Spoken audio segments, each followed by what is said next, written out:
silakan dulu Bapak Ibu. Haleluya. Haleluya. Saya sapa dulu Bapak Ibu semua. Shalom Bapak Ibu. Shalom. Puji Tuhan. Saya senang berjumpa dengan Bapak Ibu.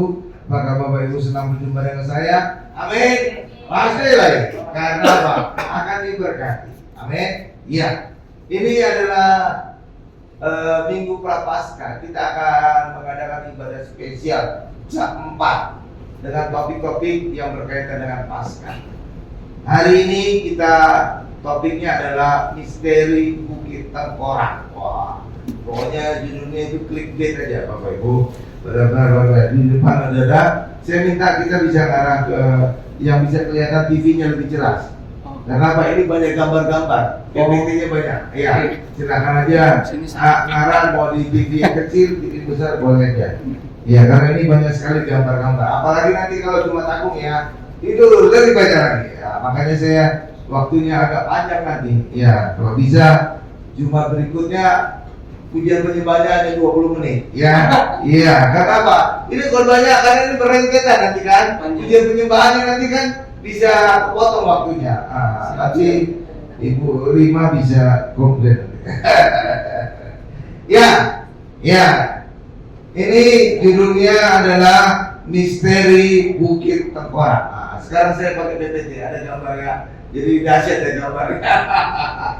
Misteri Bukit Tengkorak. Nanti Jumat berikutnya adalah rahasia salib Yesus. Nah, yang ketiga nanti rahasia perjamuan kudus. 3 Jumat berturut-turut. Jumat berikutnya kita sudah masuk Jumat Agung. Oke ya. Nah, sekarang adalah misteri Bukit Tengkorak. Ya. Kalau kita dengar Bukit Tengkorak, saudara pasti ingat tentang Bukit Golgota. Dan memang benar, ini tentang singkapan Bukit Golgota. Nah, kenapa disebut judulnya misteri Bukit Tengkorak? Karena lebih mengundang. Gitu. Lebih mengundang tanda tanya. Ya, misteri Bukit Tengkorak atau juga misteri Bukit Golgota. Ya. Kalau kita tanya banyak orang Kristen, Golgota itu apa? Umumnya orang berkata, oh itu Bukit Tengkorak. Nggak tahu itu istilahnya Bukit Tengkorak itu mirip tengkorak atau banyak tempat tengkorak. Nah itu kalau ditanya lagi detail lagi mungkin mereka nggak bisa jawab. Ya kan? Ya. Bahkan di Israel sana ditemukan tebing yang berbentuk tengkorak beneran oleh Jenderal Charles Gordon dari Inggris tahun 1885. Wah, katanya akurat ini. Saya lihat di internet. Iya Bapak Ibu. Dan benar bentuknya seperti tengkorak loh Bapak. Ini saya tampilkan ya. Nih kira-kira ini. Mirip tengkorak nggak Bapak Ibu? Ini saya lihat ini kok terang merahnya nggak kelihatan ya, putih merahnya nggak kelihatan. Nah itu ada matanya, lubang mata kiri kanan, mulutnya ada di bawah. Kalau ini kelihatan terang putih merahnya, ini nggak kelihatan. Iya, ya gitu Bapak Ibu. Jadi inilah. Jadi jenderal itu menemukan tebing ini bentuknya tengkorak. Mungkin karena itulah tebing ini, bukit itu disebut Bukit Tengkorak. Ya Bapak Ibu ya. Itu pada saat kerajaan Inggris menaklukkan kerajaan Ottoman atau Turki di Israel. Ya, ditemukan Bapak Ibu. Ya. Tetapi kalau berdasarkan Alkitab, Bukit Golgota atau Bukit Tengkorak ini bukan artinya bukit mirip tengkorak atau bukit tempat banyak tengkorak. Tidak. Coba kita lihat ayatnya ya. Kita mengacu kepada ayat. Kenapa? Orang Kristen standar kebenarannya harus Alkitab. Ya, pokoknya Alkitab harus yang paling utama. Yohanes 19 ayat 17. Nih, Bapak Ibu, Yohanes 19 ayat 17. Ini saya bacakan ya. Yohanes 19 ayat 17.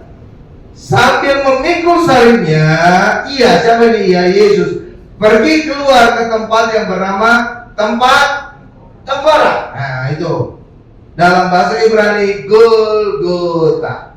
Kalau dalam bahasa Indonesia disebut tempat tengkorak. Sehingga orang berpikiran bukit itu bentuknya seperti tengkorak. Yang kedua bisa juga bukit itu banyak situ tengkorak-tengkorak. Tetapi kalau kita lihat versi bahasa Inggrisnya itu lebih tajam. Coba Bu, tampilkan Bu. versi bahasa Inggrisnya. Ini pernah saya katakan juga dulu di Bekasi. Saya ulang lagi tapi dengan tambahan-tambahan yang informasi lebih akurat. Gitu dia. Nah, coba Ibu, Yohanes 19 ayat 17. Tolong nanti diarsir skull, the place of a skull. Skull atau school, nggak tahu lah saya kalau Ibu bacanya. Pokoknya skull. Saya lihat itu the place of a skull. Artinya apa? Tempat sebuah tengkorak. Kalau banyak tengkorak, orang mungkin nggak ingin tahu. Ya kan Bapak Ibu ya? Oh banyak tengkorak, capek itu nyari siapa-siapa aja tengkorak. Tapi kalau sebuah tengkorak, orang pasti akan tergelitik untuk bertanya, itu tengkorak siapa sih? Gitu Bapak Ibu. Pasti dong, karena ini cuma sebuah. Ya kan, kecuali kalau banyak, itu mungkin orang nggak ingin tahu, orang banyak, repot nyarinya siapa gitu.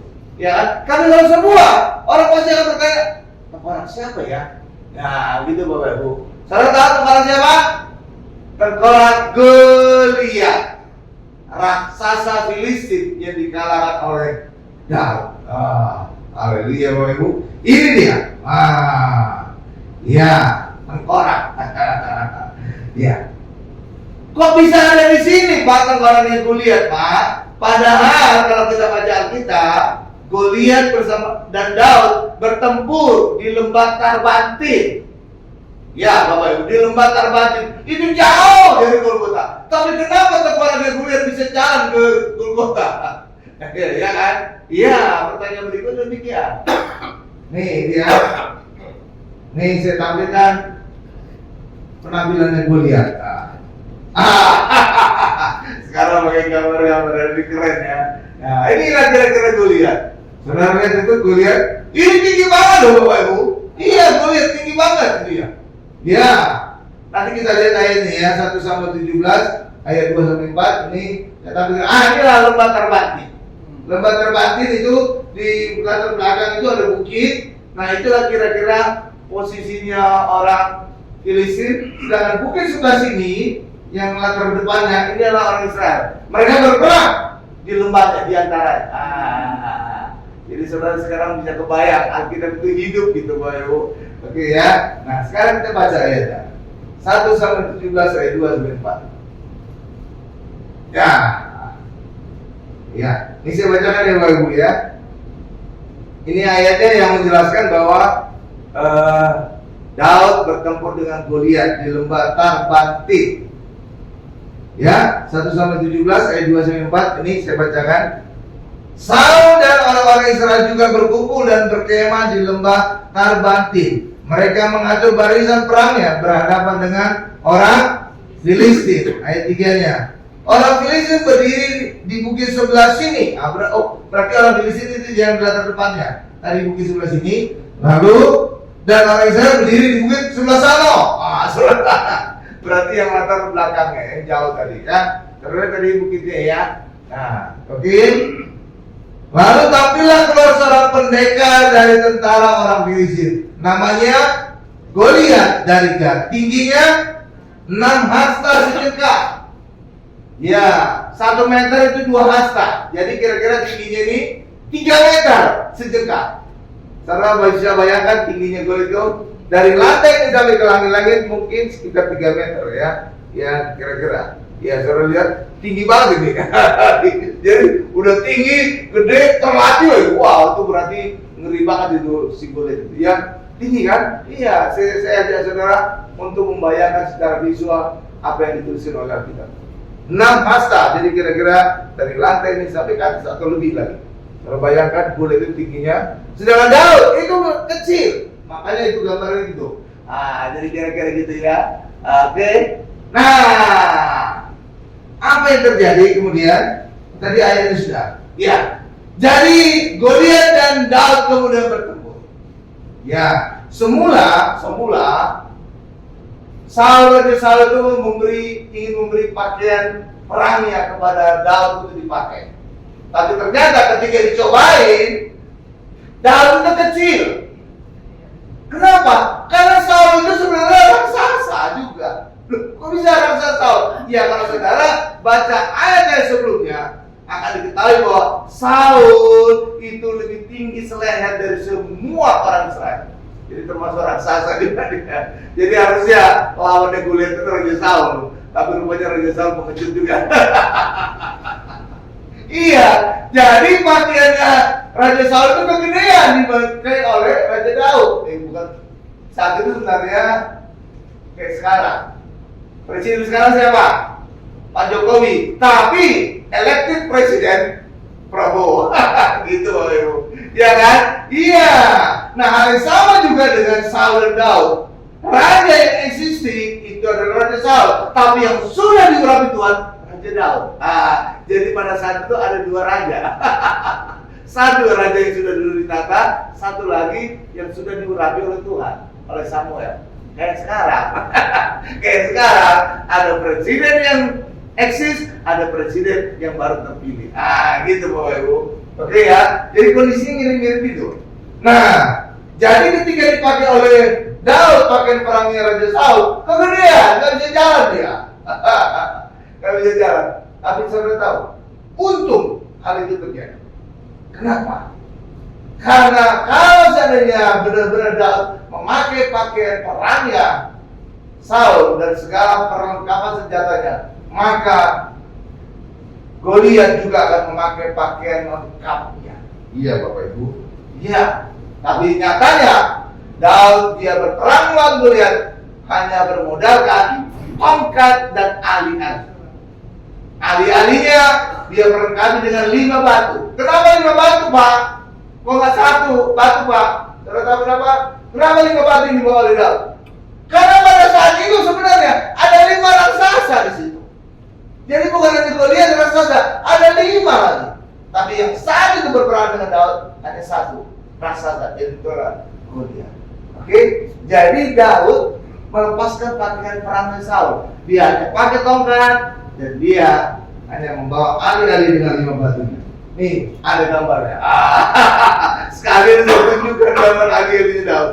Tuh, Bapak Ibu, ada ali-alinya seperti ketapel, ada batu, tali dengan ujungnya ada tempat batunya, ada 5 batu. Jadi bentuknya yang diputar-putar, lalu lepaskan tus. Di rumah saya juga ada ketapel, Bapak Ibu. Saya juga punya ketapel, dulu waktu itu saya sudah ketapel. Kalau sekarang di kamar saya ada ketapel. Iya, kenapa? Ada kucing suka nakal di rumah tuh, Bapak Ibu. Iya. Kalau seandainya dia cuma tidur-tiduran, makan aja sih saya nggak masalah. Ini udah tidur-tiduran, nyangka-nyangka baku lagi. Rusak bakunya ini. Oh ngeselin, jadi kalau dia ada itu saya ketapel. Untuk musir doang, nggak untuk matiin, nggak. Walaupun saya ada lagi selapan angin. Nah, itu untuk kucing-kucing yang bandel gitu ya. Udah saya buka pintu, nggak lari juga dia. Kucing lihat dia aja. Lihat cuek gitu, Ibu. Oh, saya kokang ke selapan angin saya tembak. Tapi nggak saya tembak daerah fatal. Ya pokoknya akan dia sakit aja gitu. Terus kamu nggak pernah datang lagi. Abis bangku saya jadi rusak di cakar-cakar. Iya, apalagi kan cakarnya kan tajam. Jadi kalau bangku berbusa itu robek gitu, Bapak Ibu. Iya robek, jadi saya cuma ngusir aja. Ya, ini dia. Jadi Saul itu ngasih pakaiannya ke Daud tapi nggak bisa dipakai. Dan untung saja itu tidak dipakai. Ya, coba kita lihat. Sekarang gambar helmnya Goliat. Kira-kira demikian. Saudara bisa imajinasikan. Kalau seandainya helmnya Goliat seperti ini sih ada dari internet. Ya, kira-kira lah. Kan kita kan nggak ada yang tahu ya.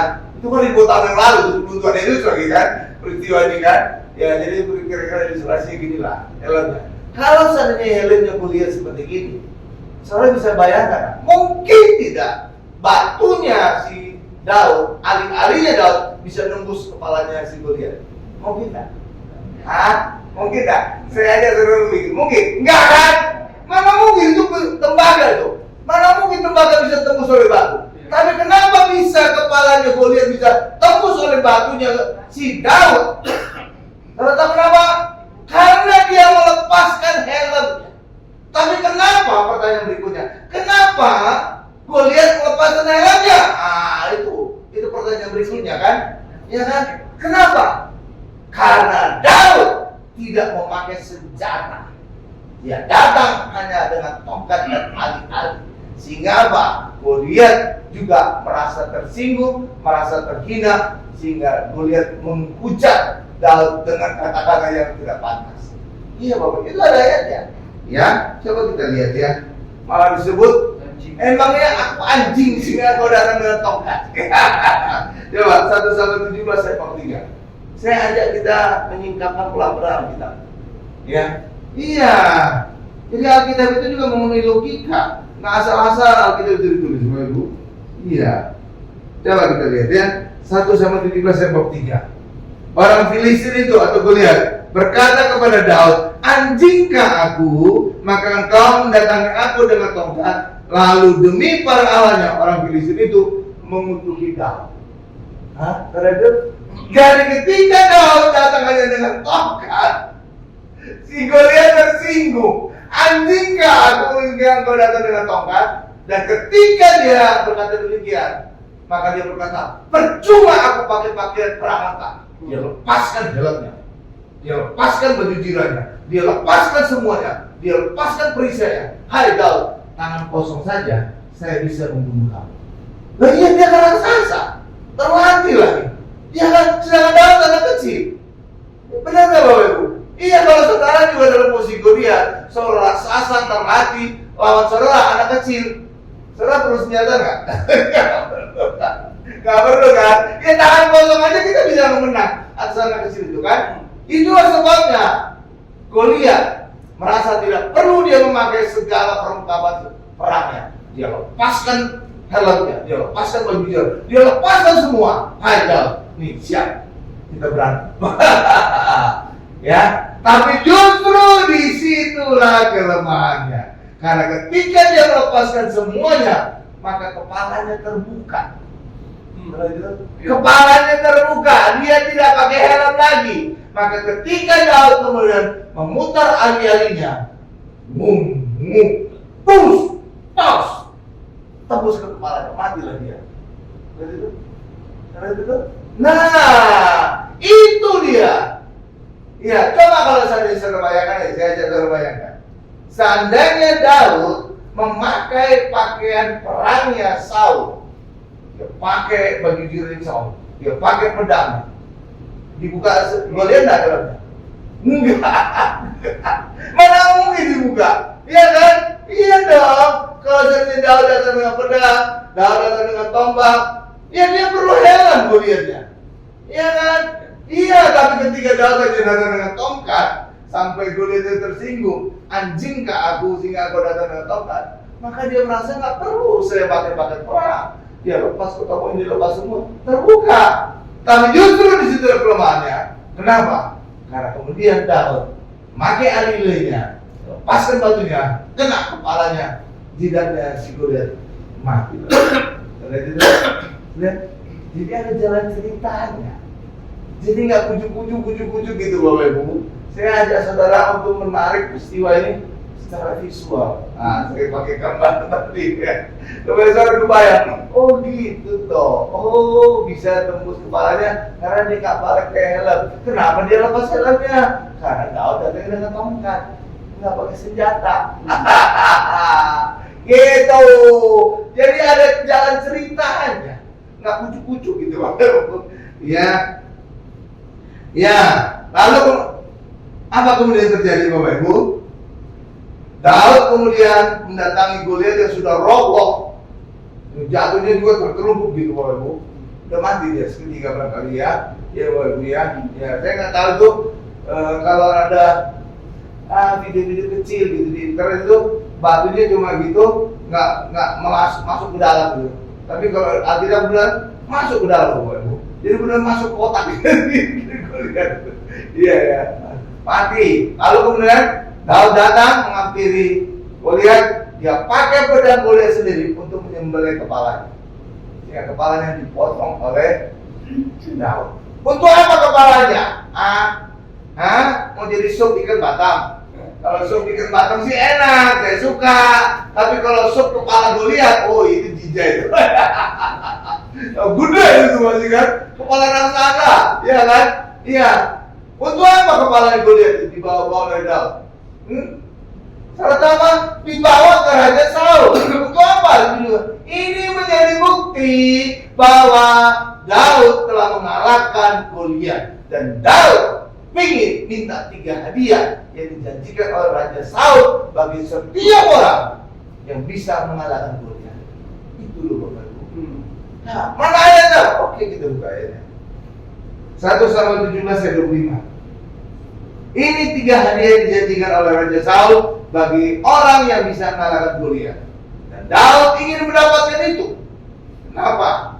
Karena luar biasa hadiah-hadiahnya.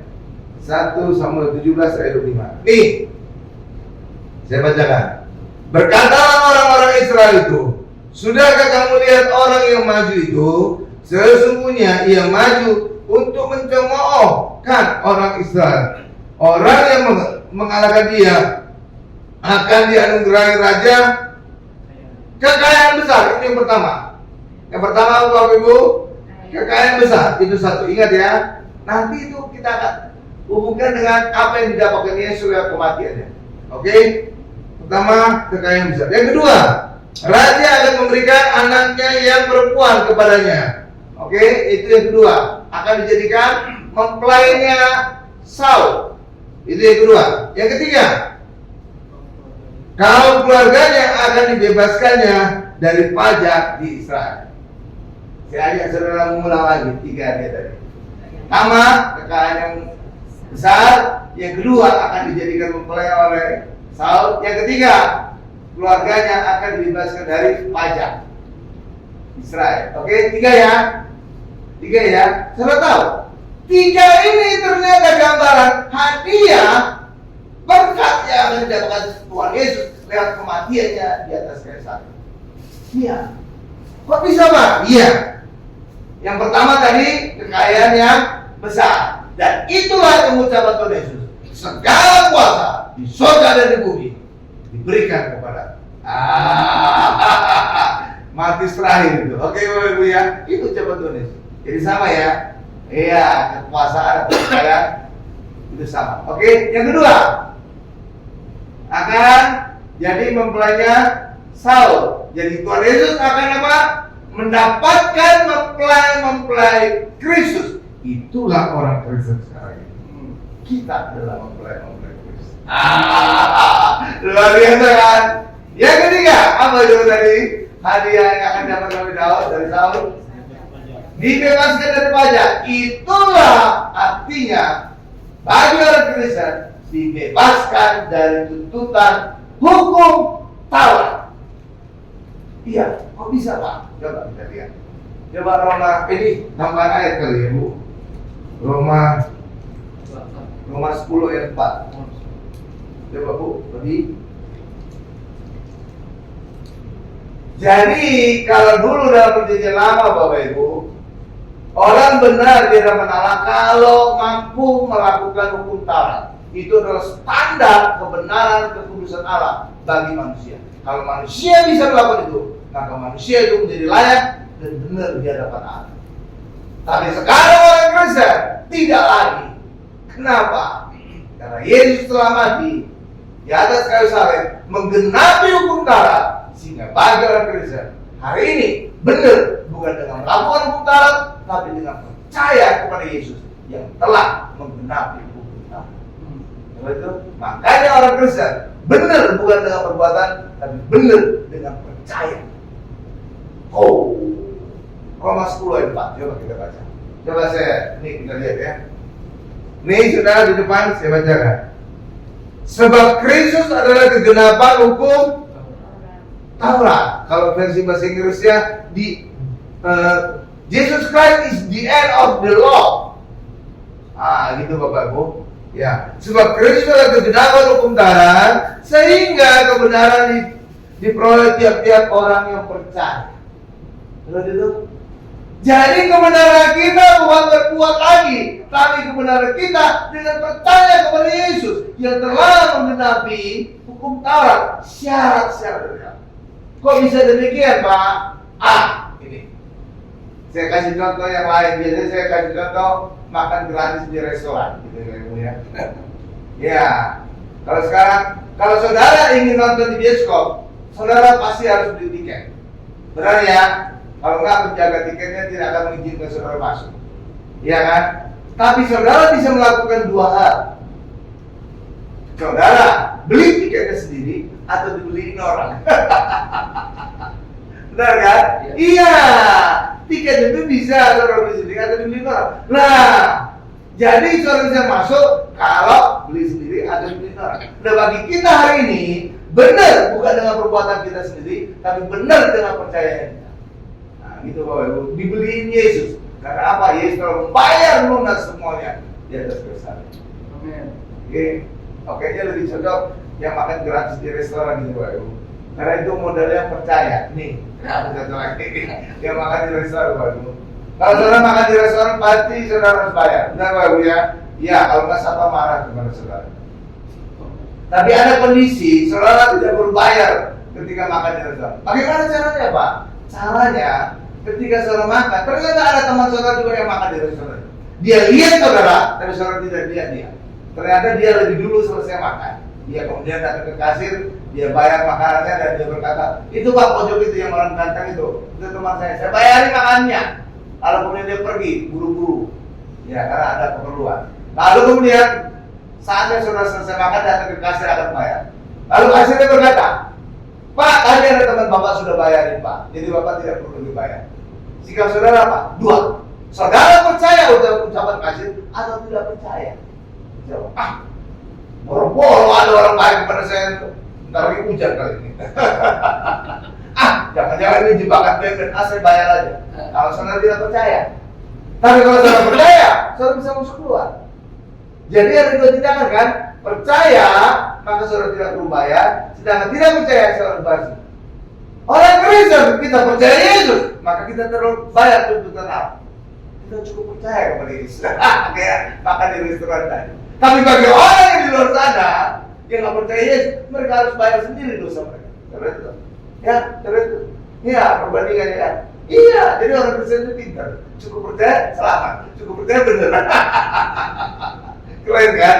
Iya, karena Yesus telah membayar semuanya di atas kayu salib. Maka bagi kita hari ini bukan lagi membayar secara dari Allah, tapi cukup percaya kepada Yesus untuk kita menjadi. Itulah tadi kira-kira Roma 10 ayat 4. Iya, jadi hukum Taurat, Kristus tidak ada hukum Taurat. Iya, jadi hukum Taurat itu syarat dari Allah untuk manusia agar layak, agar benar di hadapan Allah. Amin Ibu. Tuh, oke? Iya. Jadi ada tiga tadi kan?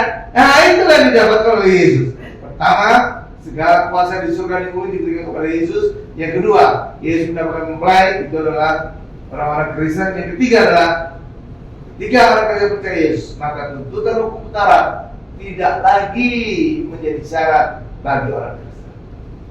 Banyak pertanyaan berikutnya adalah, apakah orang Kristen tidak hidup lagi, tidak melakukan lagi hukum Taurat? Melakukan, tapi bukan lagi syarat. Beda itu melakukan dengan syarat. Halo Ibu, amin. Kalau syarat, saudara harus melakukannya untuk menjadi benar di hadapan Allah. Tetapi kalau bukan syarat, saudara sudah benar lebih dulu di hadapan Allah, maka itu akan saudara lakukan bukan sebagai syarat lagi. Akhirnya baru malah kita melakukannya lebih lagi dari tuntutan hukum Taurat. Misal, hukum Taurat itu melarang orang mencuri. Benar Pak Ibu? Ya kan? Orang Kristen dengan kekuatan dari Roh Kudus melakukan hal yang lebih. Bukan saja kita tidak mencuri, tapi kita juga murah hati. Jadi lebih. Banyak orang tidak mencuri, tapi pelitnya pedih banget. Ya kan? Iya, banyak gitu. Nggak mencuri tapi pelitnya minta ampun. Ya, nggak sempurna gitu. Tapi kalau kita tidak mencuri dan juga murah hati, oh itu luar biasa. Ya kan? Contoh kedua. Jadi orang Kristen bukannya mengabaikan larangan Taurat, enggak, tapi bukan lagi menjadi syarat. Yang kedua, contoh kedua, berzina. Hukum Taurat melarang jangan berzina. Orang Kristen melakukannya lebih. Bukan saja pasangan suami istri tidak berzina, tapi mereka juga baik kepada pasangannya. Ada orang pasangan tidak berzina dia, benar, tapi dia mukuli pasangan. Itu kan kurang bagus juga. KDRT, iya kan? Iya, itu juga nggak bagus. Iya, jadi bukan hanya tidak berzina, tapi dia juga baik kepada pasangannya, mengasihi pasangan. Harus gitu. Ini lebih dari tuntutan hukum para Kristen. Oke, Ibu ya. Iya, jadi Roh Kudus memampukan kita melakukan hukum Taurat lebih dari yang diminta. Jadi bukan saja kita tidak berzina, kita juga mengasihi pasangan kita. Gitu Bapak Ibu, kan? Plus gitu kan, lebih bagus kan? Iya dong, ada itu pasangan tidak berzina, benar, tapi dia mukuli. Apa gunanya? KDRT ya kan? Nggak ada gunanya kan? Gitu. Jadi kita melakukan lebih dari tuntutan hukum Taurat. Ya Bapak Ibu ya. Nah, jadi Daud itu sebenarnya pengalaman Daud itu yang dialami oleh Tuhan Yesus. Jadi kan Daud tadi menang atas Goliat. Nah, hal yang sama juga didapatkan oleh Tuhan Yesus. Dan hal yang banyak lagi di dalam kitab Mazmur Bapak Ibu ya. Ntar kita baca. Banyak hal-hal yang bergumulan oleh Daud itu kemudian akan dialami oleh Tuhan Yesus. Nih, saya baca beberapa ayat ya. Ya, coba Ibu buka Mazmur 22 kok. Jadi apa yang dialami oleh Daud itu dialami oleh Tuhan Yesus. Luar biasa kan? Tadi pengalaman tadi hadiah dari Raja Saul itu juga dialami oleh Tuhan Yesus. Ada lagi pergumulan yang dialami oleh Daud itu dialami oleh Tuhan Yesus. Iya, khususnya pada saat penderitaan dan kematian Tuhan Yesus. Coba kita lihat Mazmur 22 ayat 2. Apa ini? Nih, sama saya bacakan. Allahku, mengapa engkau meninggalkan aku? Aku berseru, tetapi engkau tetap jauh dan tidak menolong. Ada ucapan Tuhan Yesus? Ada. Eloi, Eloi, lama sabachthani. Ini Daud dulu yang mengalami. Dia merasa seperti ditinggalkan oleh Allah, tuh kan? Ya kan? Jadi pengalaman Daud, terjadi pada Tuhan Yesus lagi. Luar biasa. Ada lagi berapa nih? Nih, contoh lagi. Ayat 8 sampai 9. Semua yang melihat aku mengeluh-ngeluh aku, mereka mencibirkan bibirnya, menggelengkan kepalanya. Ia menyerahkan kepada Tuhan, biarlah Dia yang meluputkannya, biarlah Dia yang melepaskannya. Bukankah Dia berkenan kepadanya? Jadi ini dialami oleh Tuhan Yesus. Orang mengeluh-ngeluh Yesus pada saat Dia disalib. Ahli Taurat, Farisi, Imam berkata, kalau Dia berkenan kepada Allah, Dia menyelamatkan banyak orang, selamatkan dirimu sendiri. Gitu Bapak Ibu. Ada ucapan. Iya Bapak Ibu. Jadi apa yang dia lagi udah, dia alami juga Tuhan Yesus. Luar biasa. Oh, lagi. Ayat 16. Kekuatanku kering seperti beling, lidahku melekat pada langit-langit, mulutku dan dalam debu maut kau letakkan aku. Ini adalah pada saat Yesus kehausan. Sama ya? Sama. Tuh, lihat. Ya, terus. Ayat 17-nya. Sebab anjing-anjing mengerumuni aku, gerombolan penjahat mengepung aku. Mereka menusuk tangan dan kakiku. Nah, ini juga Tuhan Yesus dipaku tangan dan kakinya. Tuh, lihat. Jadi apa yang dialami oleh Daud? Dialami oleh Tuhan Yesus. Luar biasa. Luar biasa ya.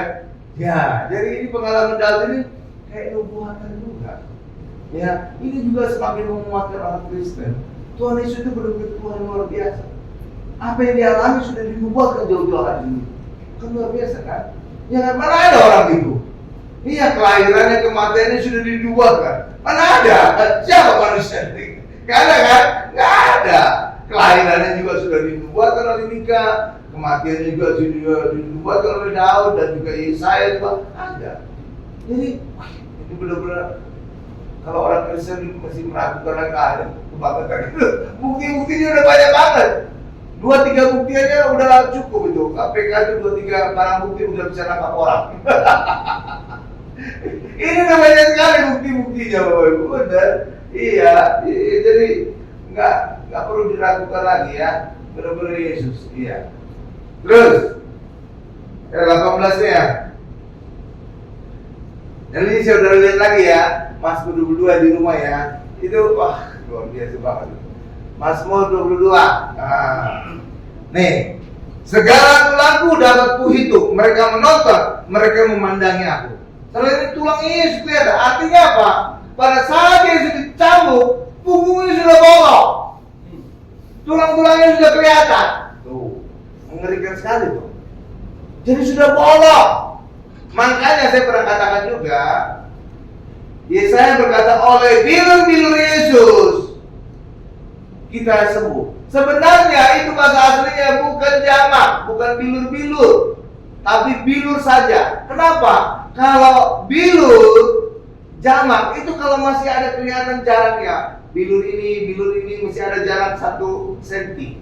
Tapi kalau sudah bolong, nggak ada lagi jarak itu baru, maka disebut oleh bilur tunggal Yesus kita sembuh. Nah, gitu Bapak. Karena sudah bolong, udah dagingnya sudah tetelan, udah hancur.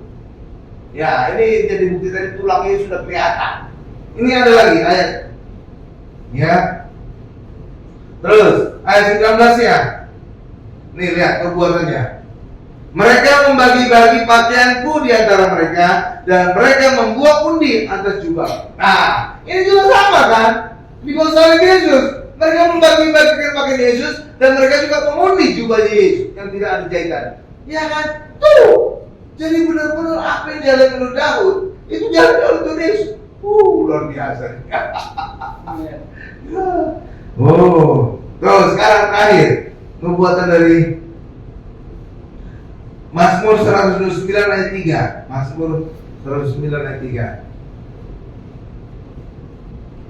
Nah, di atas punggungku pembajak-pembajak membuat panjang alur bajak mereka. Tuh. Jadi punggung Yesus itu seperti dibajak. Saudara pernah lihat nggak tanah dibajak? Hancur kan? Ya hancur. Memang tujuannya untuk menghancurkan tanah supaya gembur. Ya kan? Jadi punggung Yesus sudah hancur. Ya, luar biasa. Jadi benar-benar jadi bukan lagi bilur, tapi bilur tunggal.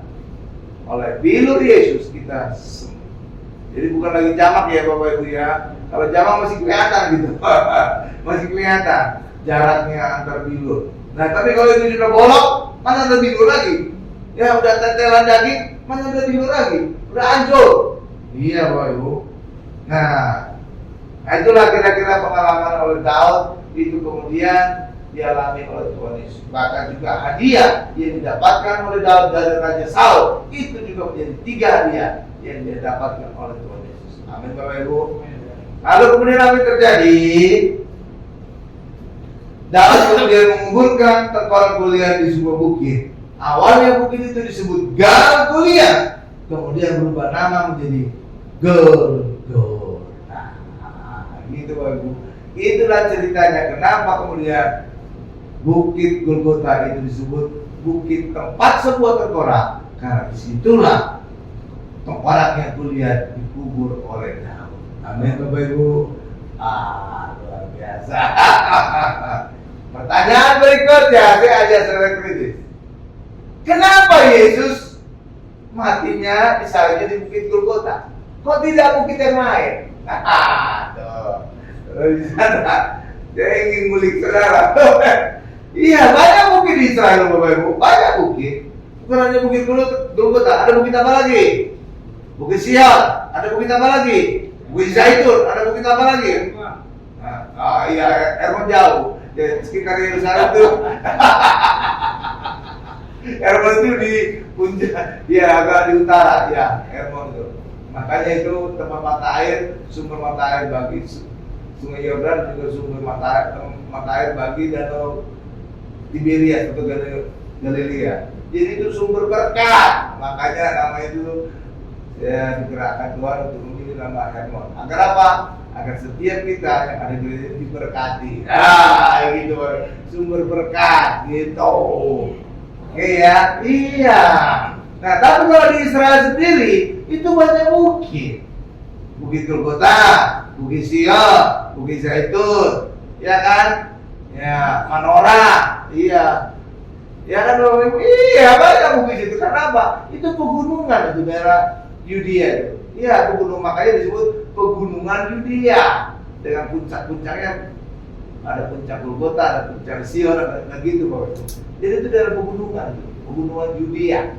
Oke ya, ini tuh Bapak Ibu. Kenapa tempatnya di Golgota? Karena tahu kenapa? Kok tidak di bukit yang lain? Kok nggak di bukit Sion? Kok nggak di bukit Zaitun? Kok nggak di bukit yang lain? Nah, gitu. Kenapa? Namanya juga misteri. Jadi supaya oh gitu, gitu.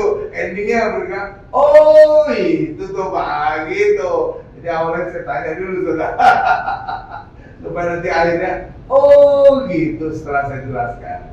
Karena tahu kenapa? Bukit Golgota?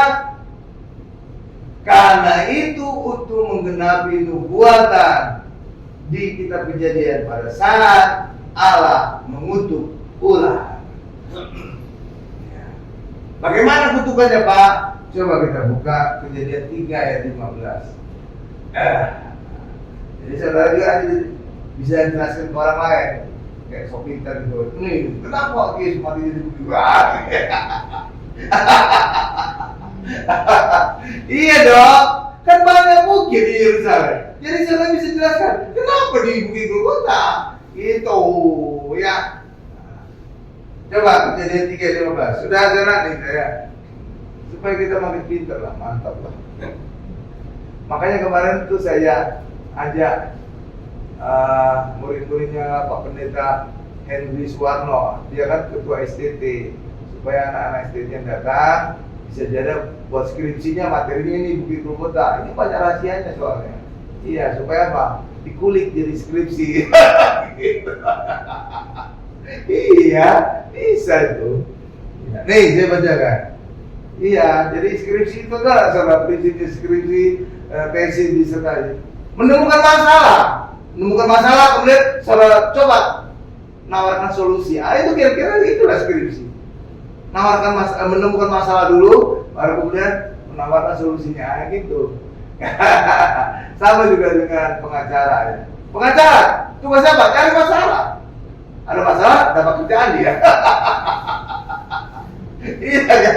Kalau nggak ada perkara kan nggak ada yang kerjanya. Iya, dia harus cari perkara dulu, baru dia bisa membela perkaranya ya. Nah itu, gitu. Nih, saya bacakan dulu ya. Kejadian 3:15. Aku ini siapa? Allah akan mengadakan permusuhan antara engkau dan perempuan ini, antara keturunanmu dan keturunannya. Keturunannya akan meremukkan kepalamu dan engkau akan meremukkan tubuhmu. Jadi keturunan perempuan itu siapa? Tuhan Yesus. Kenapa Tuhan Yesus disebut keturunan perempuan? Karena Yesus tidak dibuai oleh laki-laki, tidak dibuai oleh Yusuf, tapi Yesus dikandung dari Roh Kudus. Amin. Makanya Tuhan Yesus disebut keturunan perempuan. Oke, Bapak Ibu ya. Tapi saya lebih suka sebenarnya keturunan wanita. Kemarin saya sudah jelaskan kenapa saya lebih suka wanita. Karena perempuan artinya diambil dari laki-laki, bagian dari laki-laki. Jadi perempuan itu jadi di bawahnya laki-laki. Padahal kita kan emansipasi. Harus sama dong laki-laki perempuan kan. Nah, kalau perempuan itu menurut diri kita sendiri. Karena perempuan di Alkitab, dalam Alkitab diambil dari laki-laki kan? Iya, dalam kitab Kejadian ada itu. Tapi wanita nggak ada. Makanya wanita sebut, aku bukan perempuan, aku wanita. Iya, supaya saudara selevel gitu. Kalau perempuan saudara menurunkan level saudara. Karena perempuan artinya diambil dari laki-laki. Itu sesuai kitab Kejadian, bukan kata saya, kata ayat. Nih, saya bacakan. Nah, tadi meremukkan kepalamu dan engkau akan meremukkan tumitnya. Di mana ini kejadian?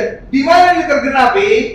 Nubuat ini, kutukan ini. Saudara di mana? Saat Tuhan Yesus disalibkan.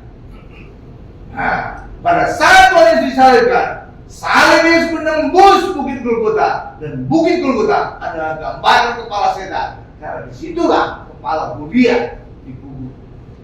Tahu sebabnya kenapa Yesus disalibkan di Bukit Golgota? Karena disitulah kepala Goliat dikubur oleh Jadi ketika Tuhan Yesus disalibkan di Golgota, maka tergenapilah kejadian ini bahwa Yesus meremukkan kepala setan.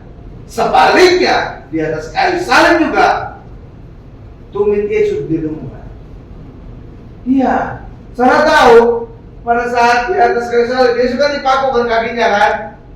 Kalau saudara lihat gambar-gambar banyak penyaliban Yesus, kaki Yesus itu tumpang tindih atau tidak? Tumpang tindih kan? Kira-kira kaki saya gini Bapak Ibu. Ya kan tumpang tindih kan? Kalau tumpang tindih kira-kira tumit Yesus itu remuk kan? Enggak. Telapak kakinya remuk. Artinya apa? Gambaran itu salah. Jadi yang benar harusnya Yesus disalibkan, kakinya mengapit tiang salib. Jadi harusnya tiang kaki Yesus itu mengapit kiri, baru dipaku kiri, paku kanan, tembus tumit yang dipaku. Tapi kalau tumpang tindih seperti banyak gambaran Yesus akan, itu bukan tumit yang remuk, tapi telapak kaki. Terlihat? Jadi kita harus mengacu pada Alkitab sebagai kebenaran Alkitab. Jadi lewat Alkitab kita bisa melihat mana yang benar, mana yang salah. Haleluya, Bapak Ibu. Iya. Jadi pada saat Yesus disalib itulah tergenapi nubuatan. Engkau akan merumungkan tumitnya.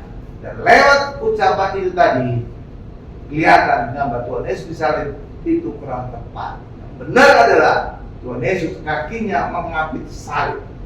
Dan itu telah ditemukan dari penggalian arkeologi, ya Bapak Ibu, bahwa tumit orang yang disalib pada abad pertama kakinya mengapit salib, bukan tumpang tindih seperti banyak gambaran Yesus disalib.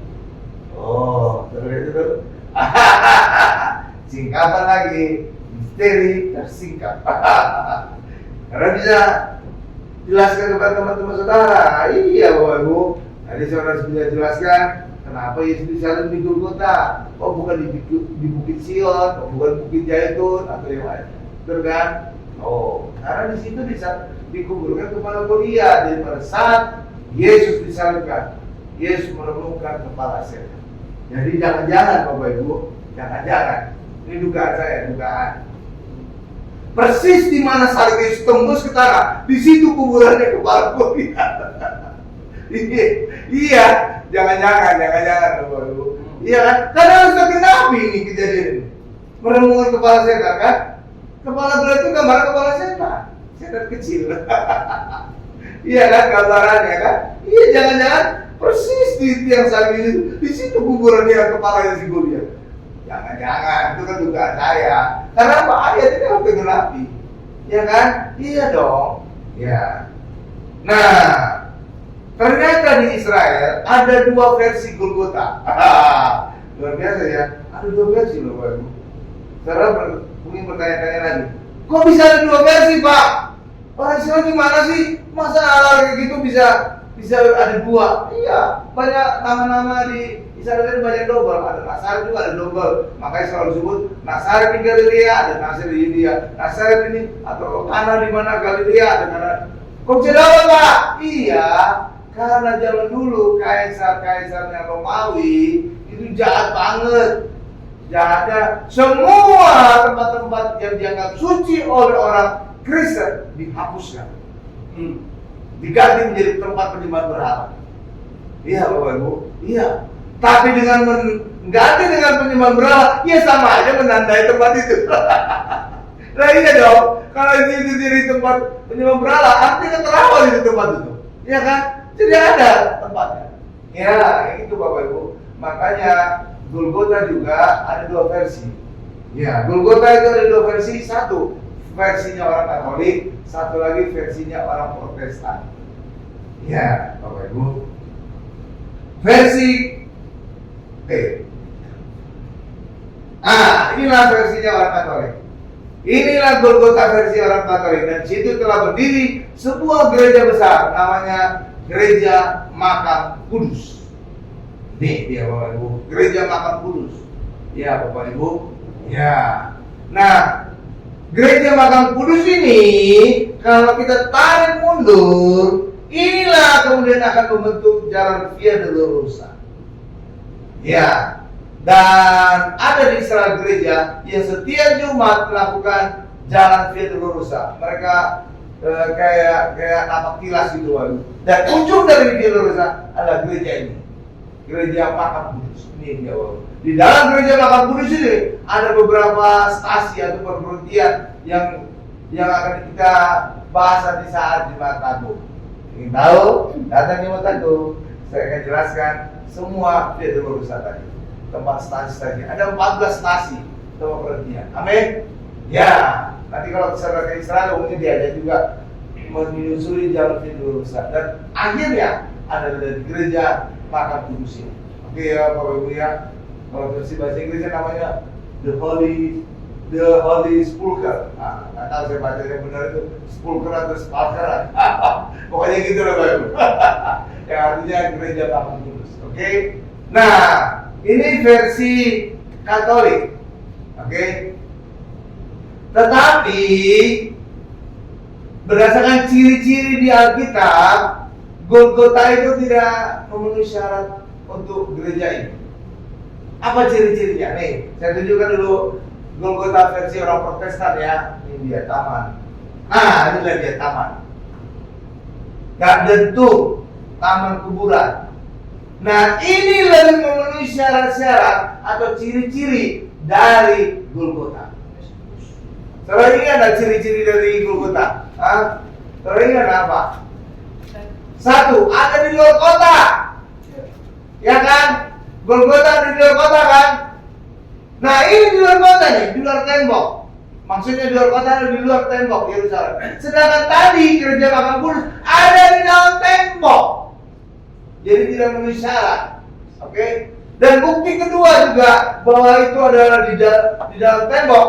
Di situ banyak perumahan-perumahan kumuh, perumahan-perumahan yang dulu. Jadi apa? Kalau perumahan itu ada di dalam tembok atau di luar tembok?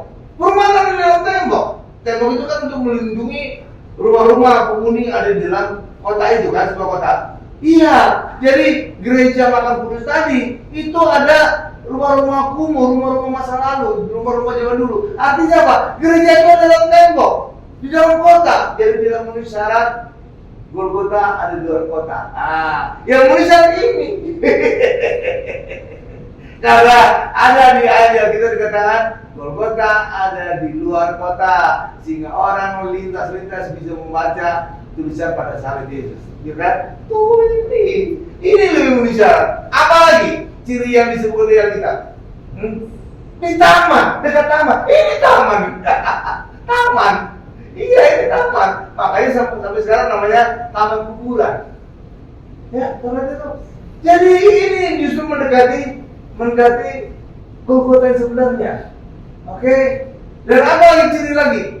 Adanya tembok di taman ini yang mirip dari tengkorak yang dari gambar pertama saya tunjukkan saudara. Ya kan? Ini ada di sini. Makanya mungkin karena adanya tembok itu, tebing itu yang bentuk tengkorak, makanya yang disebut Bukit Tengkorak. Karena ada gambar tengkoraknya. Iya kan? Jadi ini lebih mendekati Golgota yang sebenarnya. Ada satu lagi yang penting. Ada lagi ciri yang penting bahwa sebenarnya inilah Golgota sebenarnya. Ya, ada ciri yang penting adalah Yesus dikubur di kuburannya Yusuf Yusuf Arimatea. Tapi saudara kelihatannya ngantuk-ngantuk ya.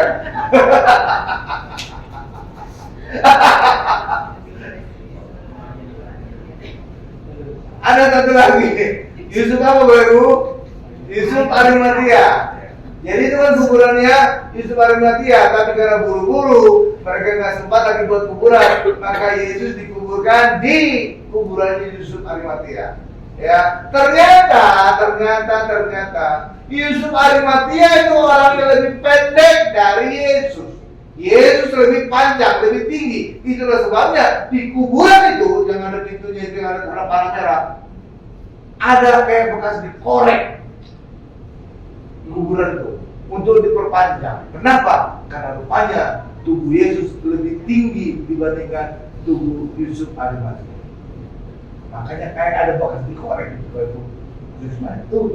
Jadi ini lebih banyak ciri-ciri yang sesuai dengan apa yang dikatakan oleh Alkitab.